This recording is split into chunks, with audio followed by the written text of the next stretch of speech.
emails and questions all the time about how to add and end thread.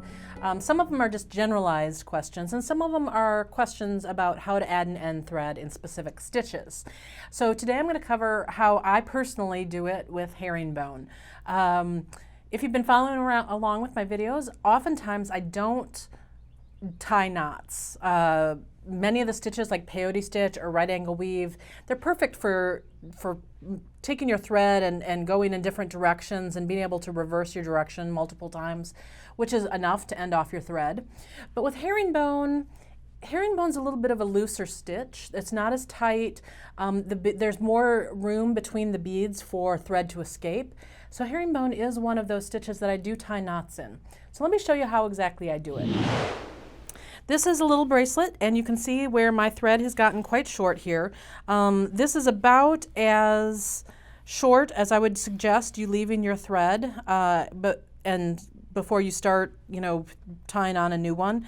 The shorter it is, the more difficult it is to tie the knots as you move along. So remember that thread is cheap, and you don't want to kind of drive yourself nuts by leaving this too short. Now, having said that, we have all done it sometimes. Believe me, I have. So there are ways to get around that. But in this case, this is already pretty short, so I want to go ahead and end this off. But here's the thing. So I'm doing this pattern, and you want to make sure that your new thread, the new one that I'm going to add in, is going to come out in the exact same place that your old thread is. So you want to make sure that you either remember where this old thread is, end it off, and then start your new thread and bring it out in that same spot, or this is what I suggest you do instead. I actually suggest that you start your new thread first, and then you can go in and end off your old thread, because that way you can be very sure that your new thread is coming in where you want it to be. In this case, this particular thread is kind of in a really awkward spot right here. You can see where I'm actually missing a bead right here. So let's see here. The next thing that I would do here, I'm gonna fake it with a different color bead for this particular spot, because where I want this thread to be coming out is in the herringbone section. So here we go. So now I'm in the herringbone section, and this is where I want to end off my thread. So let's start the new one first, because otherwise I have to remember which side I was on, like which column, whether it was this column or this column. I have to remember which side of the column I was on and which direction I was going. So I don't want to have to do all that, so I'm going to add the new one in first. And what I like to do is, you've got these beautiful columns right here that are just perfect for just going straight up with your thread. So all I'm going to do is I'm going to come back a ways. Does not matter. There's no formula that you want to come back 3 beads or 4 beads or whatever. Just a ways. And then I'm going to pass through a couple of beads with my thread. I'm going to leave myself enough of a tail to hold on to here.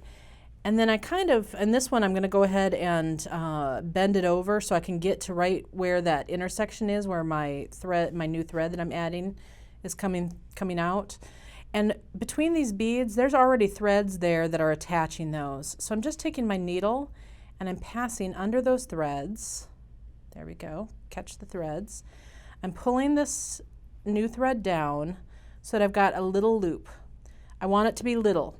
I don't want to do this when the loop is this big, because if you pass through the loop and then start tightening it down when it's a giant loop like this, you're more likely to have this loop, or the knot it's going to close out here instead of right down in that intersection. So go ahead and tighten it down so you've got just a little loop there. Pass through the loop with your needle. Does not matter whether you go front to back or back to front. Okay, and then as I tighten down, I do it nice and slowly so that I can make sure that knot tightens in the intersection. It doesn't accidentally loop over a bead as it's tightening down there. It goes right where I want it to go. I'm controlling it more by going slowly. So that's one knot. My rule of thumb is that I want to tie at least 2, preferably 3 knots on my way to where I'm going. So I'm just going to go straight up a couple more beads in that column. I'm going to do the exact same thing here. We're going to loop under the threads that are already there, pull down, so I've got just a little of a loop left, through the loop,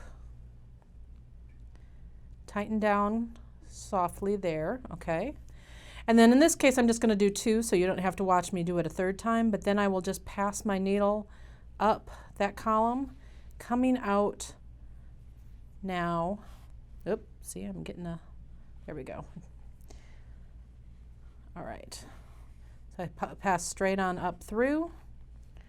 What that little thing was that was getting in there was the little tail thread. But now I have both the old thread and the new thread coming out of the exact same bead.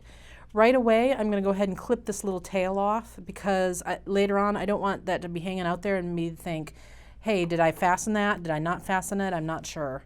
So now I'm ready to end off the old thread. And what I'm going to do, instead of going, I can't go straight back down this column because remember I attached this bead by coming up. So if I go back down that bead, the one that I attached is just going to come loose. So the easiest thing to do is just hop over to the column right next door, pass through a couple of beads. Sorry about that siren in the background. We have got a music festival that's going on a couple of blocks away from the studio, and so we've got all sorts of crazy noises going on in the background. We've got planes buzzing overhead and now a little bit of a siren, probably catching somebody who's trying to park in the neighborhood. So same thing as I go down here, I'm just going to tie a couple of knots on my way down, and so I won't even bother showing you that because it's exactly the same thing that I did up. But I would just tie a knot here, pass through a couple beads, tie a knot, pass through a couple beads. You want to make sure that you pass through a couple of beads past your last knot. You don't want to cut right next to your last knot because that gives it a point of weakness. Continue past that last knot, a couple of beads more, and then you can clip your thread off.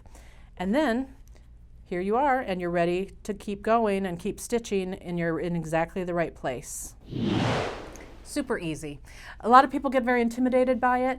My suggestion is take it slow. We're always trying to, be in a hurry because we want to get back to some more stitching, but if you just are very calm, make sure you have good lighting, and you take it slow while you do those knots, you're going to have much better experience doing it, and you won't hate it nearly as much.